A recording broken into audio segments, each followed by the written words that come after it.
அருங்குடை இயக்க சகோதரர்களும் பிரிவினை சகோதரர்களும் என்ன செய்வார்கள்னா இதெல்லாம் கிண்டல் அடிப்பார்கள். ஏன் எனக்கா இன்னொருத்தன் பரிந்துரை செய்யணும், நான் தான் நேரா ஜெயிக்கலாமேப்பா, என்கிட்ட கடவுள் கேட்க மாட்டாரா? அவன் கேட்பாது. நீ ஜெயிச்சுன்னா மீனிங் மாறி போயிருமே, பரவாயில்லையா? உறவு கிடைக்காம போயிருமே, பரவாயில்லையா உனக்கு?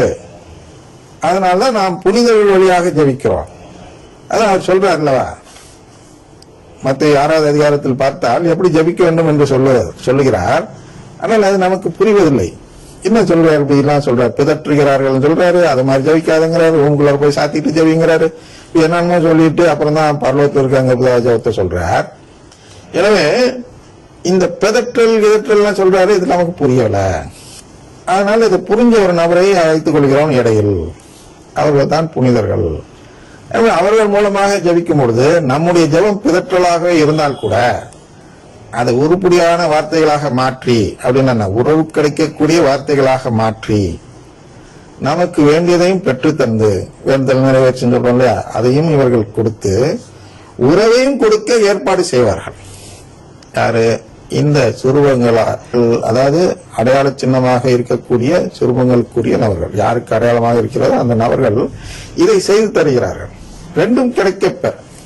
அதனால நாம் அந்த புனிதர்கள் வழியாக ஜெபிக்க வேண்டும். அன்னை மரியாளும் ஒரு புனிதர் தான். ஆனால் அன்னை மரியாள் மூலமாக ஜெபித்தாலும் இதே தான் நடக்கிறது. எனவேதான் பார்க்கும் பொழுது உருவ வழிபாடு போன்று தெரிந்தாலும் சிலை வழிபாடு போன்று தெரிந்தாலும் நாம் அதை தொடர்ந்து செய்கிறோம். ஏனென்றால் அதை செய்யவில்லை என்றால் நமக்கு வர இருப்பது சாவு. அதை செய்துவிட்டால் நமக்கு வர இருப்பது வாழ்வும் அமைதியும் ஆகும் அப்படின்னு யார் சொல்றா? ரோமையருக்கு எழுதிய திருமுகத்தில் பவுலடியார் சொல்கிறார். வாசித்து காட்டுகிறேன். இந்த பார்வையில் அதை பாருங்கள். ரோமையர் 8:6, ஊனியல் மனநிலை கொண்டிருப்போருக்கு வருவது சாவே, ஆவிக்குரிய மனநிலை கொண்டிருப்போருக்கு வருவது வாழ்வும் அமைதியும் ஆகும். அதனால ஆவிக்குரிய மனநிலை கொண்டு இருப்போருக்கு வருவது வாழ்வும் அமைதியும் ஆகும் என்கிறார். அப்ப இந்த ஆவிக்குரிய மனநிலை கொண்டிருப்போர் சுரூபங்களை வைத்து ஜெபிப்பார்கள். ஊனியல்பு மனநிலை கொண்டிருப்போர் நேரடியா கடவுள்கிட்ட ஜெயிக்கிறாங்க. எனக்கு நேரடியா ஊனியல்பு தேவையெல்லாம் கிடைச்சா போதும், எனக்கு உறவுலாம் வேண்டான்னு சொல்றவங்க அது. அதனால நீ 7ல வாசிங்கன்னா, ஏனெனில் ஊனியல் மனநிலை கடவுளுக்கு பகையானது. பார்த்தீங்களா? கடவுளுக்கு பகையான. எப்படி அது பகையானது? யாராவது சொல்லியிருக்காங்களா உங்களுக்கு? நான் சொல்றேன், கேட்டுங்க.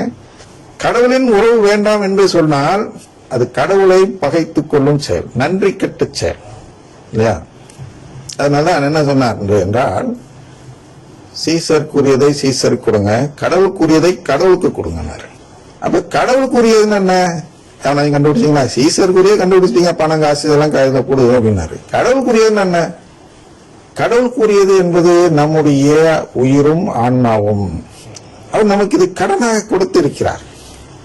இந்த கடனாக கொடுத்தக்கூடிய இந்த நிலையிலிருந்து நான் நிலையாக அது கடன் இல்லாமல் தள்ளுபடி பெற்ற நிலைக்கு மாற வேண்டும்.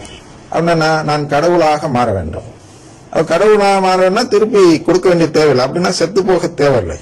அப்ப திருப்பி கொடுக்கறதா செத்து போறது. நாம் இறந்ததும் இந்தாங்க கடவுளே, நீங்க கொடுத்தீங்க, உயிர் இருந்தாங்க உங்க கையில கொடுத்துறேன் அப்படின்னு திருப்பி கொடுக்கணும் இல்லையா? அதான் அந்த புதைச்சல். எது தாளந்த புதைத்து வைத்து திருப்பி கொடுக்கிறார் இல்லையா? அந்த மாதிரி விஷயம் தான் உதப்பிச்சு விடுவார். என்ன தாளந்து புதைச்சு பத்திரமா கொடுத்தவன போய் ஜெயில அடிச்சு போட்டு அடிக்கிறாரு அப்படின்னு அந்த ஓமையை படிக்கும்போது நீங்க கேள்வி கேட்டுருக்கணும். அது பொருள் இதுதான். அவர் நமக்கு ஒரு உயிரை கொடுத்து இந்த உயிரை பன்மடங்காக பெருக்குனா என்ன அர்த்தம்? இந்த உயிரை என்ன செய்யணும்? கடவுள் நிலைக்கு உயர்த்து அப்படின்னு நமக்கு ஒரு கடமை கொடுத்திருக்கிறார். இந்த கடமையை செய்யாது புதைத்து வைத்து, அதாவது என்னுடைய விருப்பத்தையே காட்டாமல், அந்த கடவுளுக்கு ஏற்புடைய வழிபாட்டு முறையே செய்யாமல் நானா சொந்தமா எதையோ செஞ்சு அதான் புதைத்து வைத்தல். புதைத்து வைத்து மீண்டும் கொண்டு என் உயிரை மட்டும் அவர்கிட்ட திரும்பி கொடுத்தா சரி செத்துவன் கொதி நரகத்துல போட்டுறார். குழியில அழிக்கும் குழி, நெருப்பு குழி, அதுல போட்டுறார். அதனால் ஊழியல் கேட்டு வாழ்பவர்கள் என்ன செய்கிறார்கள்? அந்த புதைத்து வைக்கும் செயலை செய்கிறார்கள். ஆனால் அவங்களுடைய இயக்கத்தில் சேர்ந்தவர்களும் இதுதான் செய்கிறார். தாளந்தை புதைத்து வைத்து விடுகிறார்கள். எங்களுக்கு வாழ்வு வேண்டாம், எங்களுக்கு கடவுள் நிலை வேண்டாம். வாழ்வு வேணுங்கிறாங்க, ஆனா கடவுள் நிலை வேண்டாம்னு சொல்றாங்க. இந்த மாதிரி கடவுள் கொடுக்கக்கூடியதை நாம் உதாசீனப்படுத்தும் பொழுது நாம் அவரை பகைத்துக் கொள்கிறோம். ஏனெனில் ஊனியல் மனநிலை கடவுளுக்கு பகையானது. அது கடவுளின் சட்டத்திற்கு கட்டுப்பட்டு இருப்பதில்லை, இருக்கவும் முடியாது. அதனால்தான் ஊனியல் மனநிலை. அந்த ஜபங்கள் எல்லாமே ஊனியல்வு மனநிலை என்று சொல்லக்கூடிய ஜபங்கள். அது சிலை வழிபாடா, இது சிலை வழிபாடா? கடவுளின் உறவை கேட்பது சிலை வழிபாடா? கடவுளை பகைத்துக் கொண்டு ஊனியல்வு தேவைகளை கேட்பது சிலை வழிபாடா?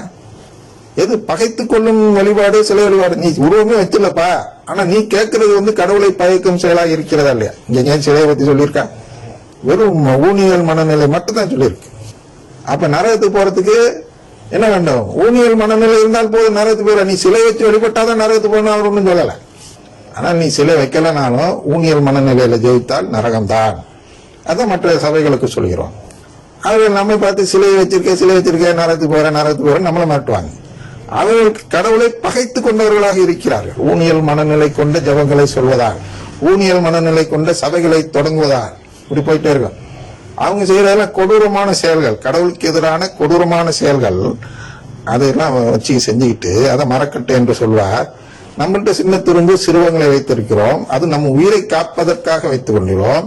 அதான் வெங்கல பாம்பை வைத்து மக்களை காப்பாற்றினாள் அல்லவா, வனாந்தரத்தில், பாலைவனத்தில், மோசே காலத்தில். அப்ப இந்த வெங்கல பாம்பு என்பது சாத்தானின் சின்னம், ஐக்கான் சொல்றோம் அல்லவா. இப்ப சாத்தானின் சின்னத்தை வழிபட்டு அதுகிட்ட கேட்கிறாங்க, இந்த பாம்பை பாக்குறாங்கன்னா என்னை காப்பாத்துன்னு சொல்லி கேட்கும் பொழுது அவர்கள் காப்பாற்றப்பட்டார்கள்.